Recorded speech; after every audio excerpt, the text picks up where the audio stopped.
Pripun Mbak Lisa kabare? Ceng ngaturaken wilujeng dalu sugeng dalu macange Yulimbo Pak Yoyo.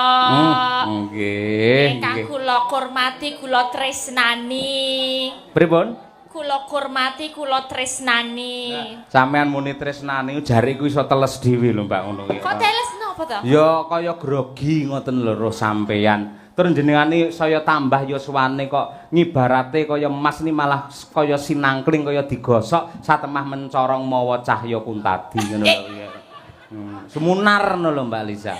Kok gitu? Oh iya. Maksudnya Tresno itu kan sebagai sosok seniman yang dalang sing tak puja-puja ngono lho, tak idolakan ngono. Ora Tresno sing kaya ngono gitu loh. Jadi emang mungkin sinarnya itu mung mergo bar pedot. Aku ki lho rungokno El. Wah, iki bukesi ya sumunar mawa cahya lho ya iki. Aku ki lho ning omah dadi bojone meh 15 tahun. Ora tau lho dilem-lem kaya awakmu El. Aduh, piye ki? Piye Masa to, Bu? Masa enggak pernah dilem to, Bu? Enggak. Malah ngelem awakmu iku lho El. Jane ya bukesi. Pak ampun ngaten lho, Pak. Nun sewu itu pendapat yang salah. Bukesi teng dalem ya tak lem ning panjenengane ora krasa. Malah nun sewu rekai lak mbiyen bar umroh to. Dadi sithik akeh ngerti basa Arab. Lah, jebul wong Arab kuwi, wong lanang ngelem karo bojone sing putih kemerah-merahan ki ling undang piye? Ya Humairah. Ya, Humairah. Putih kemerah-merahan kuwi Ya Humairah. Bukesi ya tak undang Ya Humairah. Ora mungkin peh ireng tak undang Hajar Aswad ora mungkin. Nah, iki kan berarti menunjukkan rasa tresnone. Rasa tresno kuwi mau digambarne kena sangka apa wae. Nah, selagine audio awake dhewe yen belen bengi iki ya kaya ngene iki kepenak. Nah, kandhane. Iki jenenge enek kanca-kanca YouTube, Mas. Yen belen manggone kepenak nek kono ditata ya becik manggone. Menika sindenipun Madangkara mawi biru mawi petak tata nggih penak carane. Penak sawang. Di sawang nggih penak. Mula Pak Cahya Kuntadi niku yen ngendikane kalih bojo mesti kepenak supaya rumah tanggane sakinah mawaddah warahmah. Lah iki pertanyaane siji. Apa, Mas? Kowe kapan?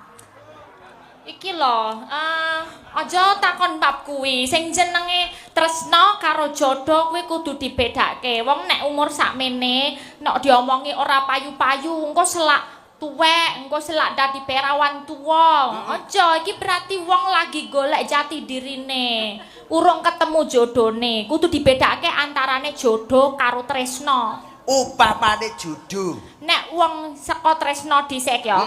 Tresno. Ya, nek wong tresno kuwi arep suwene kaya ngapa? Kuwi iso ora dadi jodone. Nek ora dadi jodone pedhot tak dung-dung, pedhot tak dung-dung asimo. Tak dung-dung kepedhot. Nah, kuwi. Tapi nek jenenge tresno arep kaya ngapa paribasane esuk sore dolan esuk sore mlebu sak mobil yen udu jodone kuwi bakal pedhot dung-dung asolole tak dung-dung kepedhot. Yo, kuwi mau tresno bedane karo jodoh. Jodoh arep diawali maune ora tresno mung dijodohke karo wong tuwa utawa misale ketemu langsung srek ning ati. Wah, kaya-kaya iki ana sinar sing bakal dadi jodohku.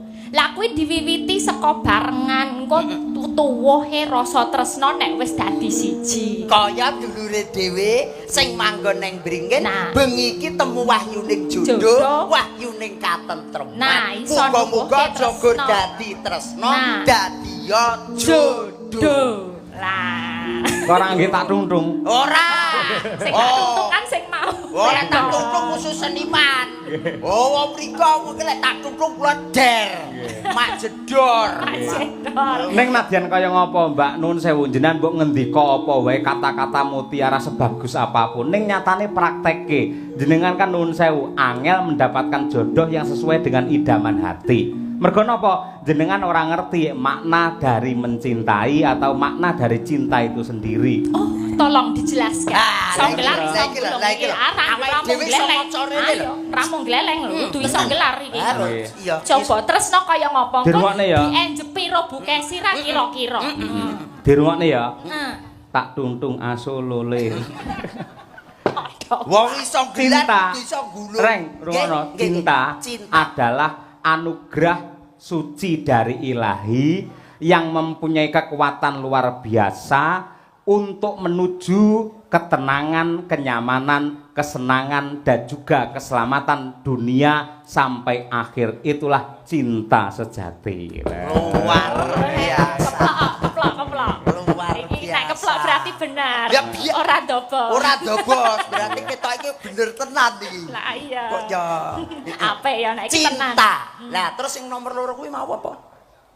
Cinta terus Napa? jenengan mau ngendikan Mencintai toh. mencintai. Mencintai itu artinya adalah ketika kita tidak menyakiti dan siap dengan ikhlas menerima rasa sakit yang diberikan oleh orang yang kita cintai, itulah makna dari mencintai. Ngono kuwi. Apik iki. Oh aku ya duwe.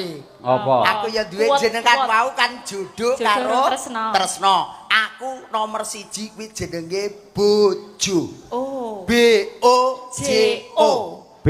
Berangkat dari suka duka sekarang menjadi cinta yang bermesraan. Oh, apik. O. Orang tua sudahlah merestui Kalimantan tresno, Ponorogo ya tresno. Oh. J. Jadilah teman hidupmu sampai akhir hayat. Satu sampai mati. Terakhir O. Oleh karena itu jalinlah rumah tangga Anda, rumah tangga yang sakinah, mawadah, warohmah. Kuwi lek bojo kuwi jenengan mesti wis apalan. Saiki tak tambahi istri. Istri. I S T R I. I. Mas, Apa? isik cetho pisan kuwi urung tau lho, kuwi mergo kudu apalanku kuwi. Loh, zaman saiki iki sing jenenge pelawak dituntut harus cepat, Spontan. cerdas berpikir, ngono kuwi. Istri. Heeh. I. Pak, nuwun sewu lho dongakne lho Mas nggih. Iki padha karo tes-tesan biyen Mas arep dadi tentara iki ya kaya iki. Ngati-ati tenan. Lah kene dosen lho, kene wong tani lho. Ora urung bingung piye ning ndas. Istri. I. Insya Allah beliau akan menjadi keluarga yang sakinah, mawadah, warohmah. Iki mau sakinah ya penguat. Wis to meneng wae kadung mumet ndas kuwi lho. Kowe kok ya. Bar iki ra entuk ngangge sakinah. Ora kena. S. S. Sakinah. Setelah itu Anda harus selalu rukun, Anda selalu memadu kasih supaya keluarga Anda menjadi keluarga yang sakinah, mawadah, warohmah. Nggih, dagelan telek. Ayo. Muga-muga nggon tera ono. T. T. Tatak tutuk ngantos pupu sing yuswa. Dongakne kaken-kaken ninen-ninen andon waringen sakinah, mawadah, warohmah. P. R R. regu-regu paribasane mrono dijak, mulih dijrak, oleh rejeki sak kepel diwenehne sak kepel, oleh rejeki sak rinjing diwenehne sak rinjing. Muga kuwi jenenge wong keluargane sakinah, mawadah, warohmah. Sik, terakhir I. Para penonton kula nyuwun, mangke yen pas sakinah bareng mawon ben pucet raine. Ayo, ndak. Ayo. I. Insyaallah begini iki kula pun lunas, Mas. Lah sakinah. Ora dituki mergo lek bareng-bareng kula kuwirangan. Kok yo. Apik Mas Bare. Alhamdulillah barokah. Kok sik urung rampung. Wis to, Mas. Conto ki ya, Wis, mesti Mas. enek sing apik, enek sing elek. Enek sing Bolo tengen Pendawa ki apik, Kurawa ki elek. Elek. Dadi Nggih. contone aja bab sing apik tok. Nggih. Nek sing elek, lek istri utawa bojo men lak apik. HP. Mongko lek seneng karo wong sing kuwi dudu bojone, iki lak jenenge cara kene demenan. Demenan. Persuku demenan. Sakinah. Ayo. D. Demen dolan ning ora kandha bojone. Ayo, persuku ae. Mendak tinggal yasinan wae kok wis do grunduk. An terakhir. Anake wis turu, ayo budal. Pengalaman koyone. Wah, Mas. Sik tambane aja geleng. Hobi, Mas. Persuku selingkuh secepat. Yuk. Serba cepat dan harus dapat. Wong selingkuh ki kudu cepet lah ora cepet ora iso. Lah lho, tukang YouTube lho. Ya lek kulino iki to. Nggih. Oh iya. Li nambaran ati tresno mergo kasembadan bledek ning poper kono. NG ngendikane Prawinase sing penting ora konangan ora dosa. Kowe alah. terakhir koh. Koh ya koh piye iki? Koh lek konangan lho Mas, ngati-ati.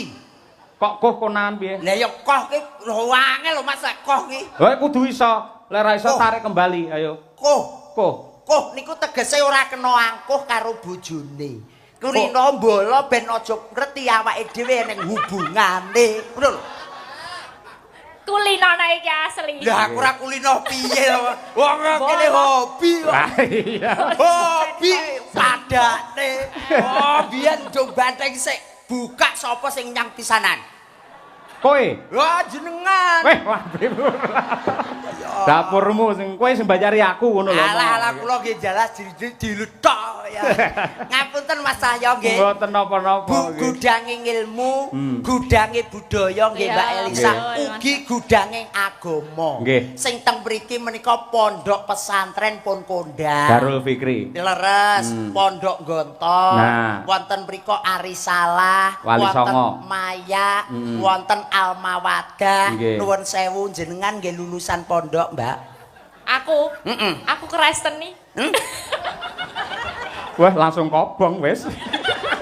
Mbok lulu nggih ngono apa piye kok malah ngobongne mesake lek ge setelan lho. Aku ra mudeng tenan kok piye. Aku kene ku golek sepelan ning ku ai kadek kinane karo Mas Yoyo. Kuwi banyolane entek-entekane pondok bersalin kae lho. Malah muni aku Kristen. Wah, wis. Ngomong pondok bersalin ndak aku kok ngomong nang pondok kuwi ra ngaji iki bakul cilok kae lho. Ngono lho kok ya. Lah ya ora ngejak anu kok bel sepel-sepelan kok. Nggih. Sik Mbak Lisa, nuwun sewu jenengan kan sudah milih-milih lelaki balik kuwi mau. Monggo yo sing nate gandeng karo piye carane ben gak ngomongin ini malah aku ben perhatian karo sampean ben ketok. Ini lho Bu Kesi lho gak tahu malah Pak Yoyo tuh tahu duluan lho kalau aku pedot. Hah? 10 tahunku. Lah sampean yo omong karo aku terus mau ngomongi mari kaget. Lah le miwiti jenengan nok lewe karo aku, Mbak. Langsung tiba-tiba ngerti perasaan. Lah aku kan guru muni ngene, minal aidin wal faizin mohon maaf lahir dan batin. Aku kan ngono, nyapa lek nyauri sampean kok alhamdulillah aku wis pedot, Pak. Nyapa ngono. Bentar. Loh, ngono tenan kok emunine kaya. Mas, apa? Lanjutkan. Kowe jabatamu apa lanjutkan lho. Loh, Pak niku nggih ngoten nek ketoke seneng greget saute kepenak ya monggo. Oh, iki jenenge chemistry ya. Lah iya lah. Lah lek kono kan istri. Lah iki kan chemistry. Aja wedi karo Bu Kesi, Mbak Lisa lek pancen diakoni ya ora apa-apa ngono kuwi. Enggak, tadi Bu Kesi lo udah WA sama aku. Sing semangat ya El, yang penting tuh berkarir dulu aja enggak apa-apa. Tapi golek muga-muga entuk jodohmu ning aja Pak Yoyo gitu. Aku udah diwanti-wanti. Iya bener Bu Kesi, lan kuwi dawuhe Bu Kesi kudu kok estokke. Harus kamu laksanakan. Dawuhe lak aja karo Pak Yoyo ngono to. Ning milih kicah ya kuntadi. Nah. Allahumma. Kok ya melu do amin kabeh. Lah upamane ya aku kan ya melu seneng to kok. Oh biasane tanggapan ning Ponorogo ya gur pisan iki kok lek karo awakmu kan ya melok. Lho Pak Gareng. Pripun Ibu? Ibu? Mboten preso pripun ati kula. Kula niku ibarate wayang ngoten Dewi Wara Sembadra sing digarwa karo Raden Janaka. Panjenengan presa ta? Raden Janaka menika lelananging jagat sing garwane ora mung trima siji, ning sak kethi midodari ibarate. Nah, liyan aku ki ibarate Sembadra, atiku ki wis jembar. Aku malah remen seneng mergo apa?